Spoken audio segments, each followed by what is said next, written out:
नमस्कार मंडळी, श्री गुरुदेव दत्त। ही उडदाची डाळ आहे, 2 वाट्या घेतल्या मी भिजवून।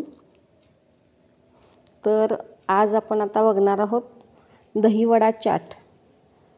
तर ह्यासाठी मी ही डाळ नुसती उडदाचीच घेतली आहे, ती मिक्सरवरून आपण काढून घ्यायची आणि अगदी मऊसूत कापसासारखे स्पॉन्जी आणि वरून क्रिस्पी असे वडे होण्यासाठी काय ट्रिक असते ती ही ट्रिक मी यापुढे व्हिडिओत सांगणार आहे। तर व्हिडिओ पूर्ण बघा। आता हे मी दही घेतलं आहे, चाट आहे म्हटल्यावर गोड दही आलंच। तर हे मी दही घेतलं आहे, त्यात मी पिठी साखर घेतली म्हणजे आपली साखर पावडर घेतली आणि थोडी ह्याची पण घालणार आहे मी, आपली रेग्युलर। माझी पिठी साखर संपलेली, रेग्युलर थोडी घातली आहे मी। ते तुम्हाला गोड कितपत दही पाहिजे त्यानुसार तुम्ही साखर घालून घ्यायची आणि थोडं मीठ चवीनुसार। तर मी हे चांगलं आता फेटून घेणार आहे दही। दही असं पातळ असं घट्ट म्हणजे चांगलं असं त्यात गुठळी वगैरे असायला नको असं फेटून घ्यायचं आहे दही आपल्याला, आणि थोडंसं पाणी घालून घ्यायचं आहे, जास्त पण पातळ नाही करायचं आहे दही। तर हे आता दही आपलं तयार आहे। हे मी उडदाची डाळ मिक्सरवरून काढून घेतली आहे। अगदी पातळ करायचं नाही आहे पीठ, इतपतच म्हणजे चमच्यानं सहजासहजी जास्त असं म्हणजे हे करून पाडावं लागणार नाही, इतपत घट्ट करून घ्यायचं आहे। आणि ट्रिक कोणती म्हटले मी, ती ही ट्रिक आहे। आपण आता मिक्सरवरून पीठ काढून झाल्यानंतर त्याच पिठाला आपण हँड विस्करने किंवा असा जर ब्लेंडर तुमच्याकडे असेल, बीटर ब्लेंडर, त्यानं तुम्ही बीट करून घ्यायचं आहे।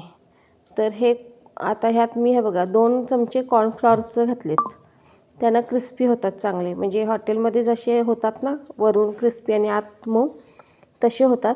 आणि हे फेटल्यामुळे ना, म्हणजे आता एवढ्याशा पिठाचे भरपूर असे तुमचे वडे होतील ह्या फेटल्यामुळं पण, आणि असे अगदी स्पॉन्जी होतात ह्यामुळं। आता हे पीठ झालं आहे बघा, कसं झालं आहे हे ओळखायचं आपलं। तर हे पीठ असं कलर त्याचा चेंज होतो। आता हे नुसतं मिक्सरवरनं काढलेलं आणि हे फेटलेले, ह्या दोन्हीमध्ये कलरमध्ये फरक तुम्हाला दिसतोय। तरंगताना दोन्ही पण तरंगतात, पण फरक हा पांढरं असं हे दिसतं आपण फेटून घेतलेलं, आणि सॉफ्ट होतात, ह्याच्यापेक्षा पण सॉफ्ट होतात ते। तर असं वरती तरंगायला लागलं ना असं, आणि कलर चेंज झाला ना की आपलं पीठ तयार आहे असं समजायचं। तर ह्यात मी मीठ घालून घेतलं आहे। फक्त आपल्याला मीठ आणि कॉर्नफ्लॉवर एवढंच घालून घ्यायचं आहे पिठात, बाकीचं काही करून घ्यायचं नाही आहे त्यात। आता मी तेल तापत ठेवलं आहे आणि आपल्याला हे पाणी एक लागणार आहे। वडे तळून झाल्यानंतर आपण त्या पाण्यात आपल्याला भिजवून घ्यायचे ते वडे। तर तुम्ही मीडियम साईजचे वडे करून घ्यायचे आहेत आणि मीडियम फ्लेमवरच आपल्याला तळून घ्यायचे आहेत, मोठा फ्लेम करायचे नाही आहेत, ते आतून कच्चे राहण्याची शक्यता असते मग। आणि आपल्याला जास्त करपवायचे पण नाहीत, असे थोडे ह्याच्या कलरवरच काढायचे आहेत। तर मीडियम फ्लेमवर हे चांगले तळून घ्यायचे आहेत।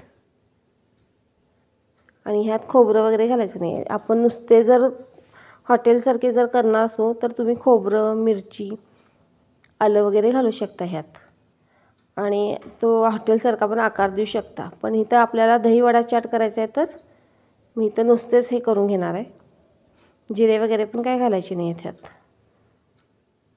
तर छानसर असे तळून घ्यायचे आहेत आणि पाण्यात भिजवून घ्यायचे आहेत। आणि त्यासाठी आपल्याला आता मग चाट आहे म्हटल्यावर दही आलं, लाल चटणी आली चिंचेची, प्लस पुदिन्याची चटणी आहे, जिरे पावडर आणि तिखट, इतकं आपल्याला साहित्य लागणार आहे। तर हे असे मी वडे करून घेणार आहे आणि पाण्यात घालून घेणार आहे। हे वडे झालेत आपले तयार, गरम आहेत। त्यातल्या त्यात एक गार्ज बघून मी करून दाखवते, तुम्हाला दाखवते बघा किती छान अशी जाळी पडते आणि एकदम सॉफ्ट होतात, आणि वरून कुरकुरीत क्रिस्पी असे होतात। असे पाण्यात घालून घ्यायचे आहेत, एक 10 मिनटं ठेवायचं आणि ते वडे पिळून काढायचे आहेत, आणि आपण ज्यामध्ये चाट तयार करणार आहे ना त्यात घालून घ्यायचे आहेत। जास्त वेळ नाही ठेवायचं आहे, फक्त एक 10 मिनटं ठेवायचं आहे। मी 10 मिनटं ठेवलेत आणि काढून घेतलेत। आता मी ह्यात हे वडे घालून घेते, चांगलं दाबून त्यातलं पाणी काढून घ्यायचं आहे आणि मगच ठेवायचं आहे, नाहीतर आणि दही पातळ होतं आपलं मग ते। तर ह्यावर आता दही घालून घ्यायचं आहे आणि हा चाट खूप छान म्हणजे लागतं. दही वडे हे छान लागतात. इतकं दही असं पातळ केलं तरी तुम्ही चालते. तर दही भरपूर घालून घ्यायचं आणि त्यावर मग चिंचेची आणि पुदिन्याची चटणी घालून घ्यायची. अजून एक मी वडा घालून घेणार आहे. डेकोरेशनसाठी म्हणून मी एक्स्ट्राचा घालून घेतला आहे, कारण चटणी वगैरे छान बसत नाही मग त्याच्यावर.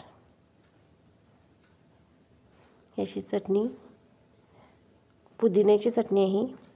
पुदिन्याची आणि चिंचेची चटणीची तुम्हाला रेसिपी हवी असेल ना तर मला कमेंटमध्ये सांगा, मी तुम्हाला ती चटणी पण करून दाखवेन एकदा. आणि ही अशी मी करून स्टोअर करून ठेवते काचेच्या बरणीत, आणि फ्रीजमध्ये किंवा फ्रीझरमध्ये तुम्ही ठेवली ना तरी ती छान टिकते. तर ती कशी टिकवायची हे पण तुम्हाला हवं असेल ना तर त्याला पण पद्धती आहेत 2-3, तर तुम्ही मला कमेंटमध्ये विचारू शकता. तर मी त्यावर एक व्हिडिओ करेन मग छान. तर असे चिंचेची पुदिन्याची चटणी झाली आहे, दही झालं आहे, जिरा पावडर घालून घेतले आणि वरनं लाल तिखट घालून घेतले, आणि आपला आता हा दहीवडा खाण्यासाठी तयार आहे. तर ही रेसिपी नक्की करून बघा. कशी वाटली ते सांगायला विसरू नका. चॅनलला सबस्क्राईब करा. अशाच रेसिपीसाठी चॅनलला सबस्क्राईब करा, शेअर करा. Thank you for watching.